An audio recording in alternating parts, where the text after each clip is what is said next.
Hello, everyone. Ian here from BetSided. Joining me today, a very special guest, Bobby Taylor, former NFL player, longtime All-Pro cornerback with the Philadelphia Eagles. What a perfect time to bring him on. He's partnering with GENYOUth, the NFL Flag in School program. Bobby, we're going to talk about the Eagles. We're going to talk about your partnership, of course. But first, I actually want to talk about your Notre Dame Fighting Irish here. Got off to a bit of a slow start to the season. They did bounce back, 2 straight wins. I need to know from you: is Marcus Freeman the guy moving forward here with Notre Dame? I have it. He has my support. I'm looking forward to those guys. The Shamrock Series game this weekend out in Las Vegas against BYU. Hopefully, we can get a victory. I was fortunate enough to be there in South Bend when they played Cal when he got his first victory. Yeah, it's been a tough start. Some tough opponents. Definitely week one when you're starting off against Ohio State.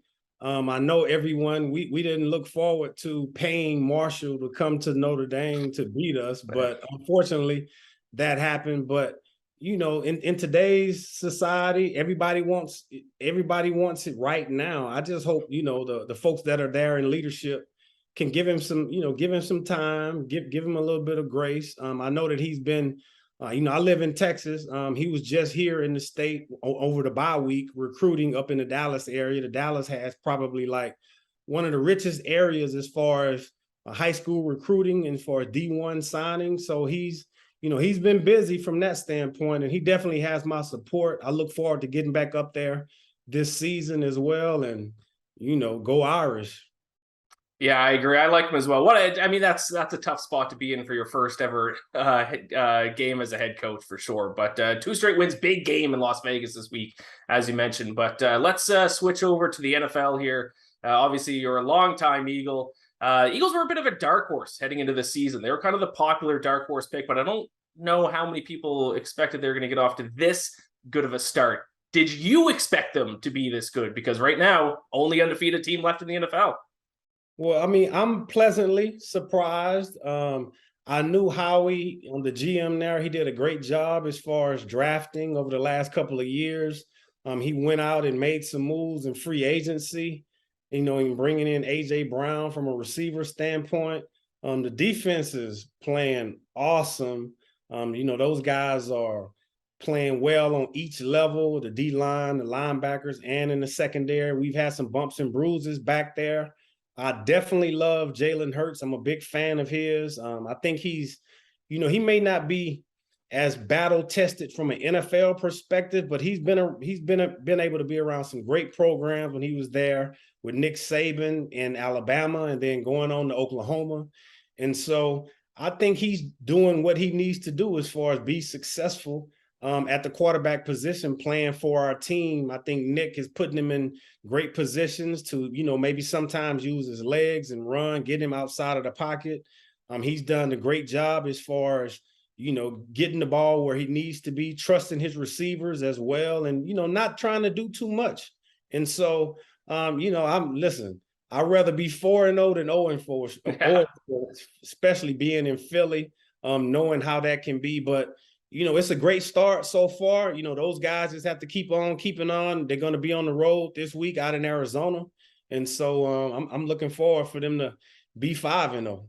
Yeah, let's talk about Jalen Hurts for a second. I said going into the season, there's 2 things that the Eagles had to do this season to really kind of take that next step. One was to get a pass rush, and all of a sudden they have one of the best pass rushes in the NFL. The other was for Jalen Hurts to take a pretty significant step forward this year, and he has. Still early in the season, obviously, a lot of football left to be played. He's all of a sudden one of the MVP betting favorites right now. What have you seen in terms of his progression? Does AJ Brown play a big part in his progression, or what have you seen different from the Jalen Hurts of last year to the Jalen Hurts of this year? Yeah, you know what? I think it's a combination of everything that you just said, right? You look at his accuracy, just being more comfortable within the offense, being more comfortable within the pocket. You could tell that he's been working on just with delivering the ball in the right spaces, excuse me, and then also just trusting his receivers. I mean, we definitely have some weapons on that side of the ball, which makes it hard for opposing defenses to say, hey, I just want to double AJ, or I just want to maybe, switch our coverage to Smith and all of those things. So right now, I mean, everything is working well. He's not trying to do too much.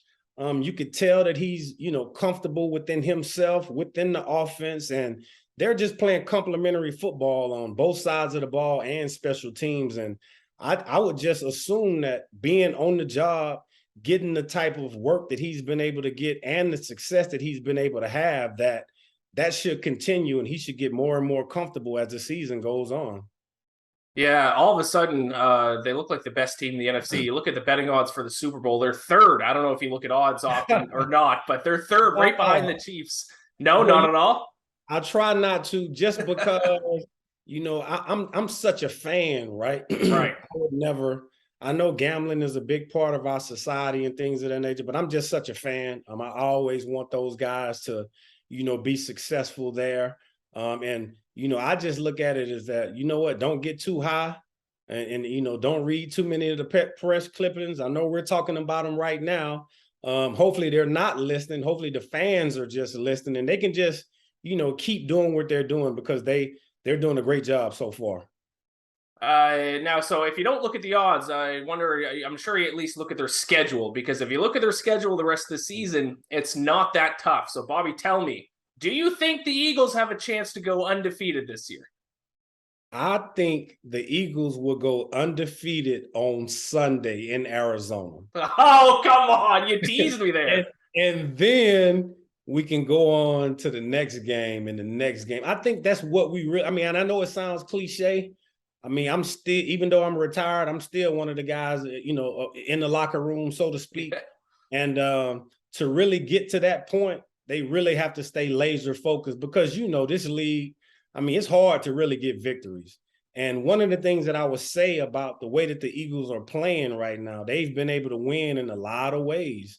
It was a messy game in Philly on Sunday against Jacksonville. I knew it was going to be emotional when you think about Doug Peterson coming back to the organization where he led us to a Super Bowl champion, and he would, forever, be in our hearts. There's a trophy of Doug out front of the stadium, so I just think right now they just have to take it one game at a time. And yes, we still will be undefeated after Sunday. That's all I would say. Yeah, you're a former player, but you still speak like one. Not saying any too bold predictions, sticking to one game at a time. I respect it for sure. I do need to get kind of another odds question, though, related to the undefeated. There are 30-1 odds for the Eagles to go undefeated. I'm not saying you're going to bet it. You said you're not an odds guy, but in theory, to place $1 on the Eagles to go undefeated, you win $30 back. Would you, in theory, do that? In theory, probably not, right? Oh, I just think that goes against everything. You did a great job. You led me almost to the end. I almost jumped in, but I didn't. I stayed disciplined and I didn't jump in. But you tell me if you made that bet, and we'll see how that ends up toward the end of the season. all right. Yeah, we'll see. We'll see. You did mention a little bit about the Philadelphia fan base and how kind of Doug Peterson's going to be enshrined there for a while for winning the Super Bowl. Talk to me about the Philadelphia fans, probably the most notorious fan base in all of sports. I grew up in Canada, so I kind of knew about the Philadelphia Flyers fan base even before the Eagles fan base. But no matter the sport, there's certainly a passionate fan base. Do you think they're the best sports city in America? That's a great question. In my opinion, I would say yes, for a lot of reasons, right? When you just think about, I know that there's been some ugly displays when it comes to the way that our fans have behaved. Just think about this. When I was younger, but at the time I was one of the longest tenured Eagles in the organization. We had a jail inside of Veterans Stadium. There was actually a jailhouse. That's how much action. It was that much action on the Sunday that we had a jail where a judge, was working and everything. And so, to say that, I do feel like our fans, they love us to death. I've been able to develop some relationships with different fans. They have different podcasts that they've, asked me to be a part of. And I've, did that. And I've asked some of the questions like, listen, when this behavior is displayed, what's your thoughts? And a lot of them, they're like, listen, we apologize. It may have not have been us personally, but we apologize as a fan base. But listen, it's just like your own family. You can't live with them. You can't live without them sometimes. So hey, we can't give them away. So I love the birds. Fly, Eagles, fly. So are you willing to go on record that you're anti-throwing snowballs at Santa Claus? It just depends what type of snowball it was. I'm not Yeah, that's necessarily fair. anti. It depends. Was something inside of the snowball? Was it kind of, Right.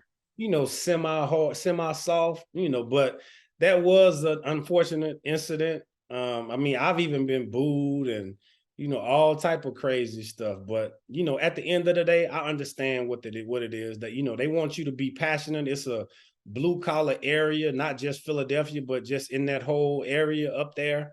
And they're very passionate. They want you to leave it all out there on the field. And if there's a situation where they feel like you aren't doing that, then they're going to try to expose it. Let's talk about your partnership, partnering with GENYOUth and the NFL Flag in Schools program launch. The NFL Flag in Schools Coach of the Year award. Tell me a little bit about that. Yeah, so this is the second year of their Coach of the Year award. And so we just want to honor those that equip, engage, and empower the youth of the day to be active, right? So when you think about a volunteer, a little league coach, and it doesn't have to be football. It doesn't have to be football. It doesn't have to be a man. It doesn't have to be a woman.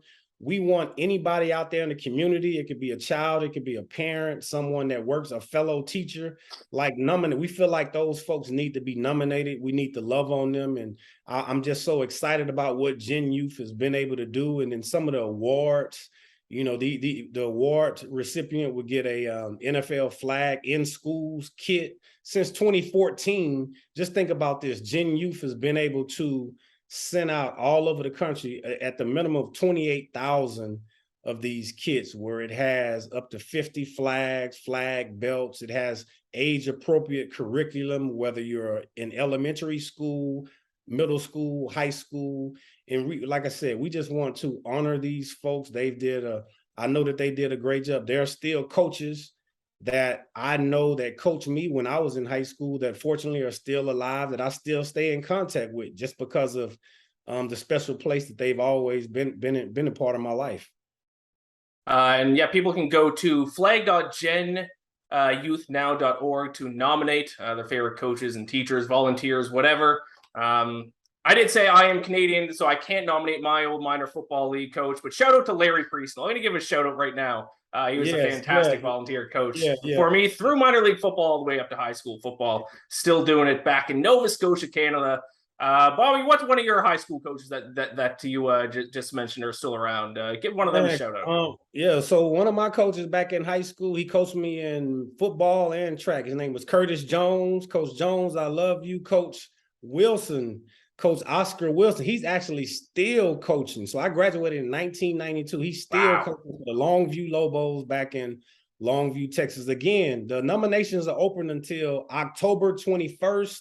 Go to flag.genyouthnow.org.